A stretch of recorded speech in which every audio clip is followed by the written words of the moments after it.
Have you ever wondered if there is a difference between silver coins and silver bullion? Well, technically there is, and I'll explain why as we explore.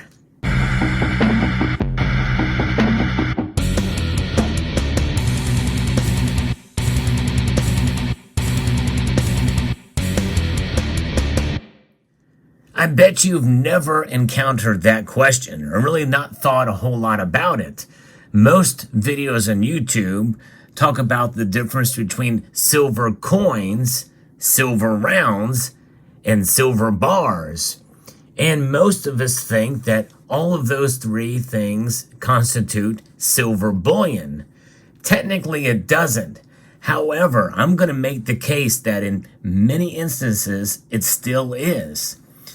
My basis for this is derived from an article from U.S. Gold Bureau that talks about the difference between these. I'm going to go through some of their explanations and some of the definitions that we all can kind of come to an understanding about the difference. Because when we think about bullion or about stacking silver, we think about it in the form of coins, bars, and rounds. So let's talk about that first. What is a coin? What is a round? And what is a bar? This is a silver round. It is a non-denominated silver disc, essentially, that is struck on a planchet, which is a prepared blank, ready to be struck from the mint.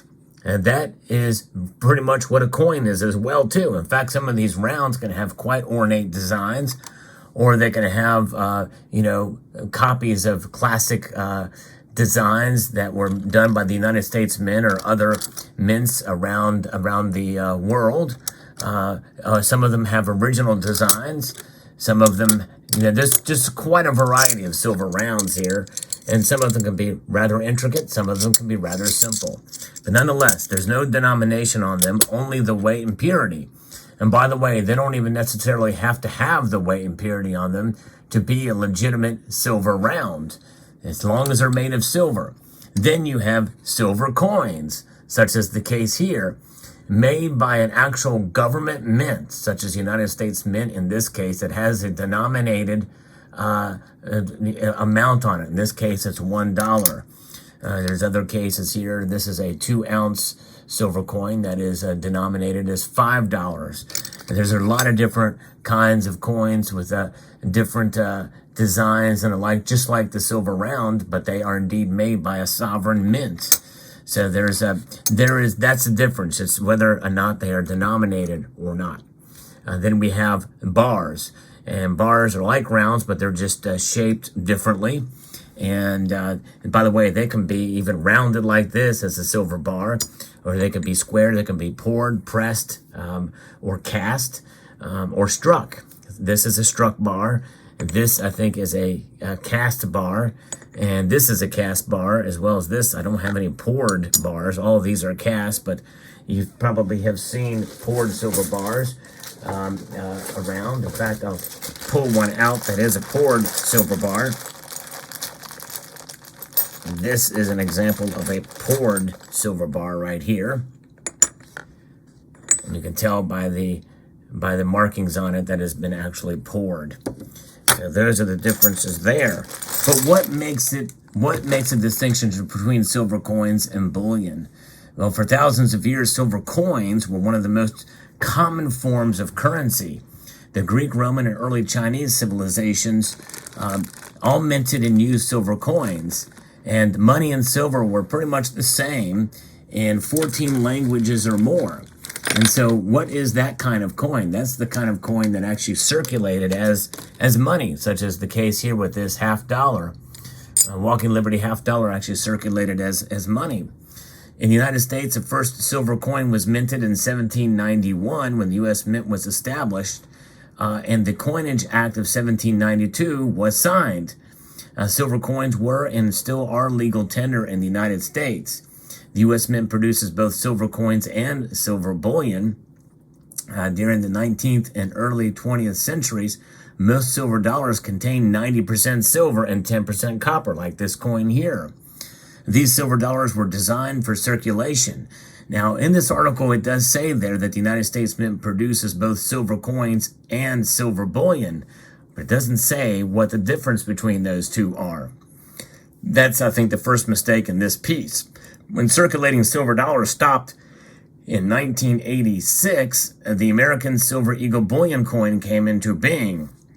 Now, that is kind of an interesting statement there, because circulating silver dollars were not around since 1904. I think was the last, 1935 with the peace dollar. And it was the last time that silver dollars were minted. And though some of them may have circulated after that, it's really the large size dollars, or even the smaller size dollars, were stopped being produced in 1981. And then there were no more large size or small size dollars produced, but they weren't silver. So again, I think they got it wrong there. So I don't understand why they said circulating silver dollars, because they weren't being used and they weren't being circulated. Most people had hoarded them out, and they were mostly the quarters, dimes, and half dollars that were hoarded out after the 1964, or when it was stopped, silver was stopped being used in coins. And by the way, silver dollars were pretty much not being circulated after the 30s during the Great Depression. Really never did make their way back into circulation that I know of by any stretch, any time, anywhere near 1986. And now this article doesn't make another, and I may actually, in a rare case, I may actually link to this piece, because they got a lot of stuff wrong here. I may link to this piece so you can see it for yourself. The American Silver Eagle bullion coin came into being. Now the U.S. minted silver coins consist of 99.999% silver, which is absolutely wrong. It's not anywhere near that. The amount of silver that is in a silver coin here from the United States Mint is 0.9993 fine. But nonetheless, although silver coins technically still are legal tender, you have a hard time paying for your groceries at Trader Joe's with a Silver Eagle. Even if you manage to get change, you'll be selling yourself very short, as a silver dollar is worth far more than its face value. It's worth the spot price of silver. Now, I think what they're referring to mostly as well, some of these old coins were circulated and some have numismatic value. But a Silver Eagle does not have numismatic value except in very rare cases. Silver coins are one of the most acceptable ways to dip your toes into the precious metals investing.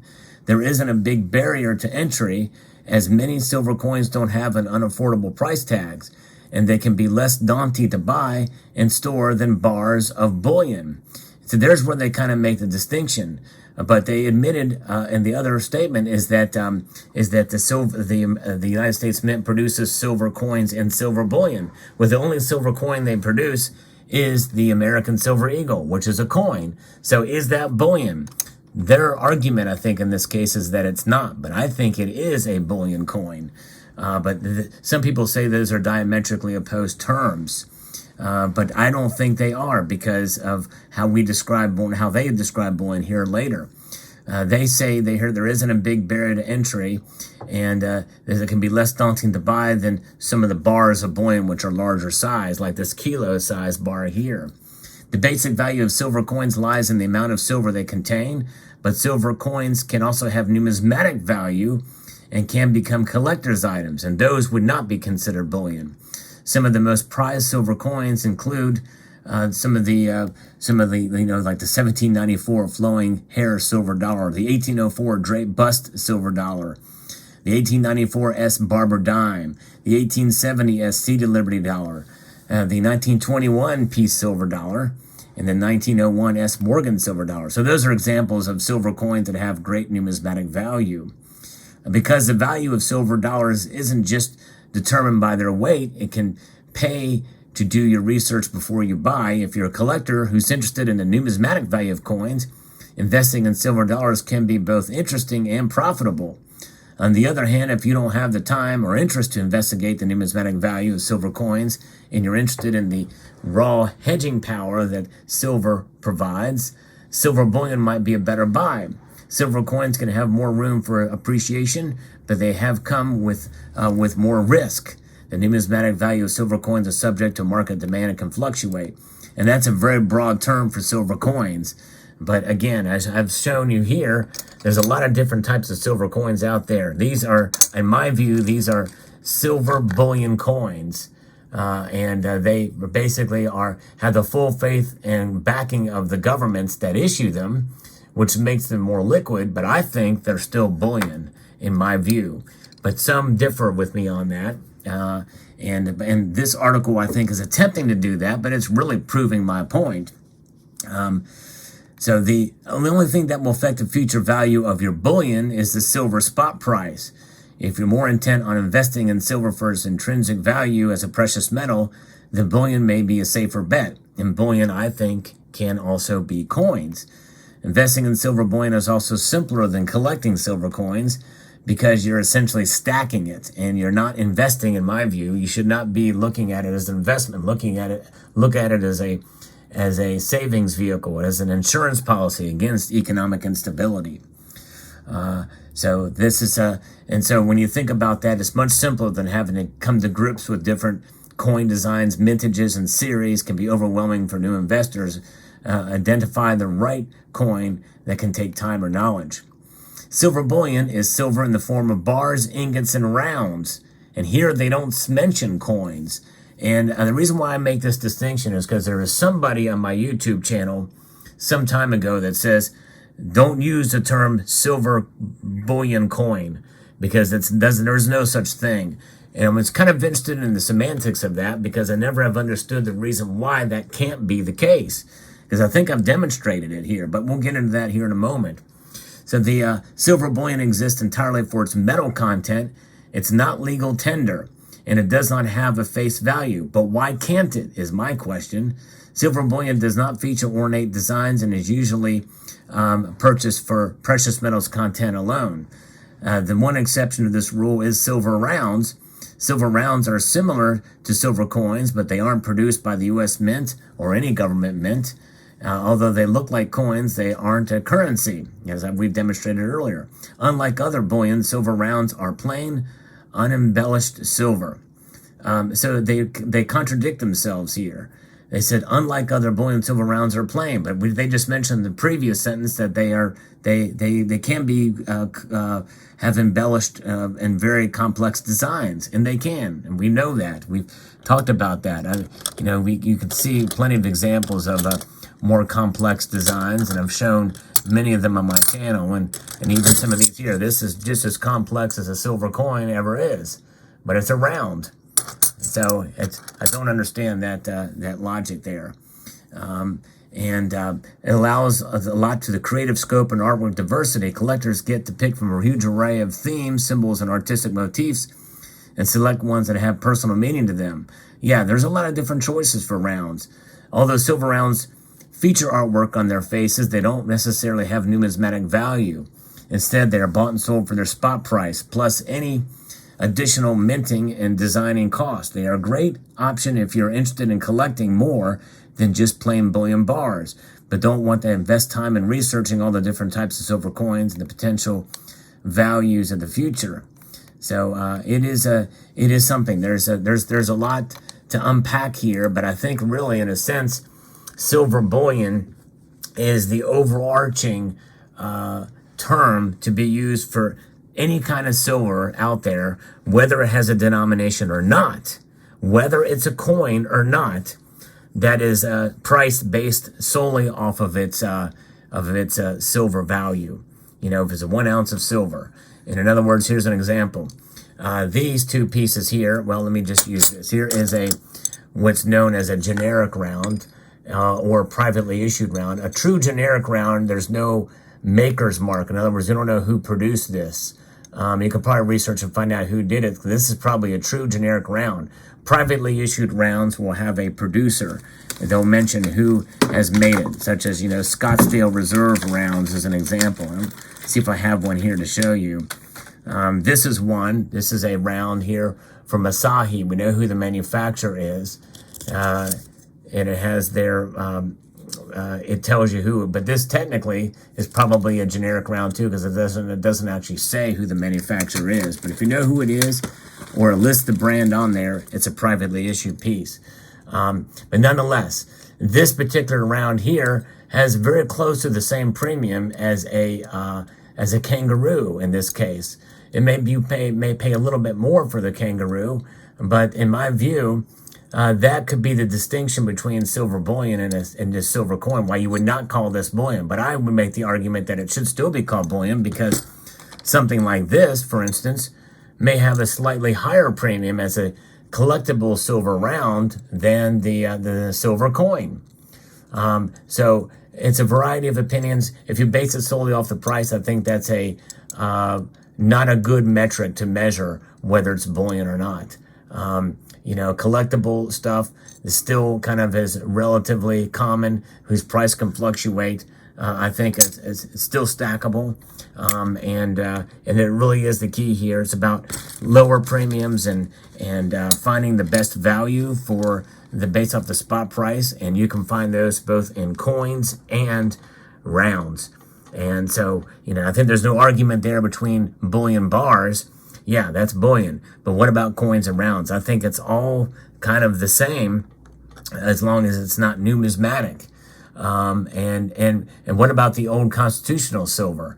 I think in a case that may be out of the scope because they actually once circulated. You can probably make a more cogent argument for some of the earlier stuff that doesn't circulate anymore, that's out. You may be able to make an argument that that's spending silver, and it's a little bit different than bullion because it's not 3 nines fine. One of the designations of silver bullion is it's got to be 999.5 or 99.5 fine. I think it's some of the designation here. It says that they've got to be recognized as that level of purity, and constitutional silver doesn't have that. So there you go. Let me know what your thoughts are. Do you have an opinion on that? But I think it's something that I've not seen anybody tackle this in a video, so I thought I would share it with you.